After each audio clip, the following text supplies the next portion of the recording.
Bismillahirrahmanirrahim. Assalamualaikum warahmatullahi wabarakatuh. Perkenalkan, nama saya Rahmat Elang Sumarto dengan NIM A1Q1221072, mahasiswa jurusan Bimbingan dan Konseling Universitas Sarjana. Pada kesempatan kali ini saya akan mereview materi dan konseling 2 mengenai konseling RIB. Apa itu konseling RIB? Mari kita simak penjelasan review saya berikut ini. Cekidot. Kita mulai dari pengantar dan tokoh utama. Pertama, pengantar. Terapi ini memberikan penekanan terhadap hubungan antara kognisi, emosi, dan tingkah laku yang ketiganya saling mempengaruhi satu sama lain. Selain itu, terapi ini juga mengaitkan antara pemikiran tidak rasional dengan permasalahan emosi manusia, serta mengetengahkan pendapat bahwa manusia mempunyai pilihan untuk terus menyumbang kepada permasalahan yang dihadapi atau mengambil langkah untuk menghentikan proses permasalahan itu. Ain Razli, 2014. Awalnya, RIB bernama RET atau Rational Emotive Therapy. Namun pada 1993, Ellis mengubah nama RET menjadi REBT atau Rational Emotive Behavior Therapy. REBT merupakan pendekatan kognitif behavioral. Pendekatan ini merupakan pengembangan dari pendekatan behavioral. Dalam proses konselingnya, REBT berfokus pada tingkah laku individu, akan tetapi REBT menekankan bahwa tingkah laku yang bermasalah disebabkan oleh pemikiran yang irasional, sehingga fokus penanganan pada pendekatan REBT adalah pemikiran individu. REBT adalah pendekatan yang bersifat direktif, yaitu pendekatan yang membelajarkan kembali konseli untuk memahami input kognitif yang menyebabkan gangguan emosional, mencoba mengubah pikiran konseli agar membiarkan pikiran irasionalnya, atau belajar mengantisipasi manfaat atau konsekuensi dari tingkah laku. Adapun tokoh utama dari RIB yakni diperkenalkan pada tahun 1955 oleh Albert Ellis yang lahir pada tanggal 27 September 1913 di Pittsburgh, Pennsylvania, yang kemudian dibesarkan di New York City. Adapun konsep utama konseling RIB, pandangan pendekatan rasional emotif tentang kepribadian dapat dikaji dari konsep-konsep kunci teori Albert Ellis. Ada 3 pilar yang membangun tingkah laku individu, yaitu antecedent event atau A, belief atau B, dan emotional consequence atau C. Kerangka pilar ini yang kemudian dikenai dengan konsep atau teori ABC. A yaitu segenap peristiwa luar yang dialami atau memapar individu, peristiwa pendahulu yang berupa fakta, kejadian, tingkah laku, atau sikap orang lain. Perceraian suatu keluarga, kelulusan bagi siswa, dan seleksi masuk bagi calon karyawan merupakan antecedent event bagi seseorang. B yaitu keyakinan, pandangan, nilai, atau verbalisasi diri individu terhadap suatu peristiwa. Keyakinan seseorang ada 2 macam, yaitu keyakinan yang rasional atau rational belief atau RI, dan keyakinan yang tidak rasional atau irrational belief atau EB. Keyakinan yang rasional merupakan cara berpikir atau sistem keyakinan yang tepat, masuk akal, bijaksana, dan karena itu menjadi produktif. Keyakinan yang tidak rasional merupakan keyakinan atau sistem berpikir seseorang yang salah, tidak masuk akal, emosional, dan karena itu tidak produktif. C merupakan konsekuensi emosional sebagai akibat atau reaksi individu dalam bentuk perasaan senang atau hambatan emosi dalam hubungannya dengan antecedent event atau A. Konsekuensi emosional ini bukan akibat langsung dari A, tetapi disebabkan oleh beberapa variabel, antaranya dalam bentuk keyakinan B, baik yang RB maupun yang EB. Selanjutnya, asumsi perilaku bermasalah. Wallen mengatakan dalam REBT, hal ini menghasilkan low frustration tolerance atau LFT. Individu yang memiliki LFT terlihat dari pernyataan-pernyataannya verbal seperti, ini terlalu berat, saya pasti tidak mampu, ini menakutkan, saya tidak bisa menjalani ini. Gladin 1992 mengatakan Ellis mengidentifikasi sebelah keyakinan rasional individu yang dapat mengakibatkan masalah, yaitu pertama, dicintai dan disetujui oleh orang lain adalah sesuatu yang sangat esensial. Kedua, untuk menjadi orang yang berharga, individu harus kompeten dan mencapai setiap usahanya.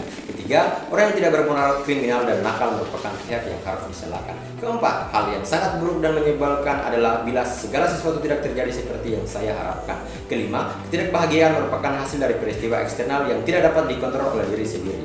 Keenam, sesuatu yang membahayakan harus menjadi perhatian atau harus selalu diingat dalam pikiran. Ketujuh, lari dari kesulitan dan tanggung jawab daripada menghadapinya. Kedelapan, seseorang harus memiliki orang lain sebagai tempat bergantung dan harus memiliki seseorang yang lebih kuat yang dapat menjadi tempat bersandar. Kesembilan, masa lalu menentukan tingkah laku saat ini dan tidak bisa diubah.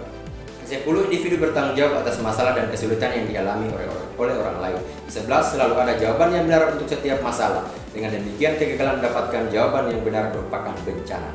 Sebagai contoh, orang depresi merasa sedih dan kesepian karena dia keliru berpikir bahwa dirinya tidak pantas dan merasa tersingkir. Padahal, penampilan orang depresi sama saja dengan orang yang tidak mengalami depresi.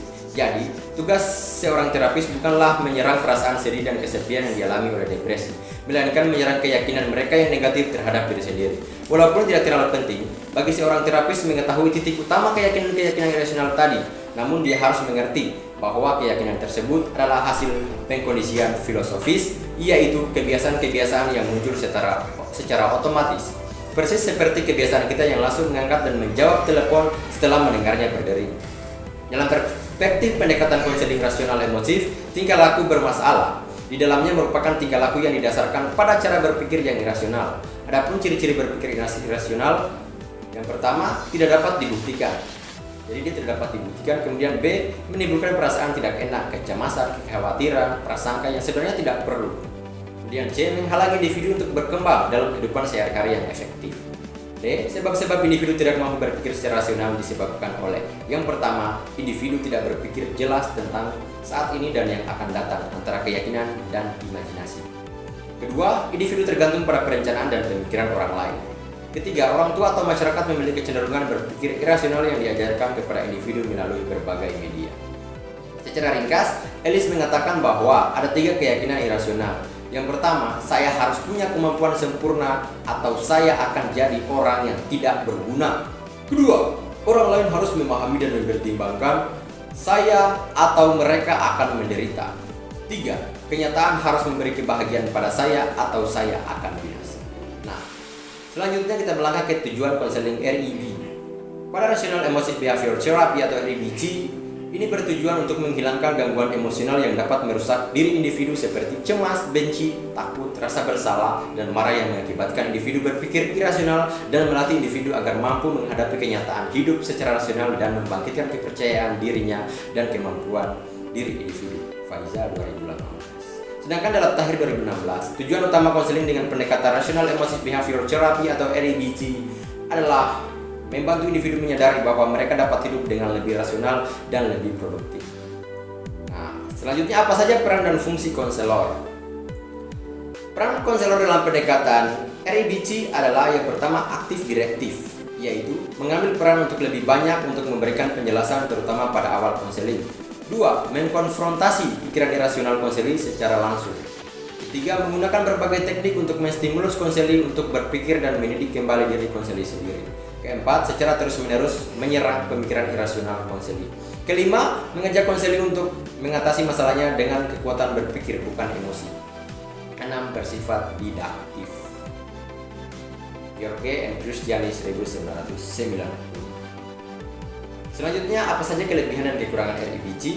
Kita mulai pertama dari kelebihannya. Adapun kelebihannya yakni pendekatan ini cepat sampai kepada masalah yang dihadapi oleh klien. Kaidah pemikiran logis yang diajarkan kepada klien dapat digunakan dalam menghadapi gejala yang lain. Klien merasakan diri mereka mempunyai keupayaan intelektual dan kemajuan cara berpikir. Adapun kelemahannya yakni terdapat klien yang boleh ditolong melalui analisis logis dan falsafah, tetapi ada pula yang tidak begitu sulit cara berpikirnya untuk dibantu dengan cara yang sedemikian yang berasaskan kepada logika. Selain itu terdapat setengah klien yang begitu terpisah dari realitas sehingga usaha untuk membawa ke alam nyata yang sukar sekali dicapai. Dan ada juga klien yang terlalu berprasangka terhadap logika sehingga sukar untuk mereka menerima analisis secara logika. Oke, terima kasih. Itulah tadi review materi konseling REB mata kuliah model-model konseling 2. Sekian, saya pamit undur diri. Billahi taufiq wal hidayah. Wassalamualaikum warahmatullahi wabarakatuh.